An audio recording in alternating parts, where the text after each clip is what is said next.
తెలంగాణ జాగృతి అధినేత కల్వకుంట్ల కవిత నిన్న శుభకార్యానికి వెళ్లడానికి ధరించిన చీర ప్రస్తుతం తెలంగాణ రాజకీయాల్లో హాట్ టాపిక్ గా మారింది. తెలుపు చీర, ఎరుపు ఆకుపచ్చ రంగు డిజైన్ బార్డర్ లైన్ తో ఆ చీర ఉండడమే ఇక్కడ ప్రధాన అంశం. కవిత క్రమంగా కాంగ్రెస్ పార్టీకి దగ్గరవుతున్నారు అని ఈ మధ్య గులాబీ నేతలు సహా రాజకీయ వర్గాలు అభిప్రాయం వ్యక్తం చేస్తున్నాయి.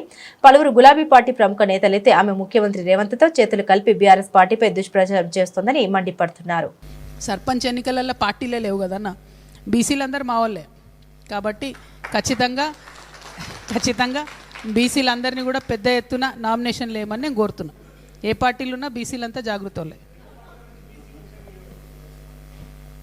బెస్ట్ బీసీ విల్ విన్ కదన్న, బీసీ గెలవాలి అంతే. ఇప్పుడు మహిళా రిజర్వేషన్ స్పిరిట్ కూడా అంతే కదా, అన్ని పార్టీలు మహిళలకు ఇవ్వాలి, బెస్ట్ మహిళ గెలుస్తుంది అంతే. బెస్ట్ బీసీ విల్ విన్, దాంట్లో పెద్ద టెన్షన్ ఏం లేదు. కానీ అల్టిమేట్గా బీసీలు గెలవాలి.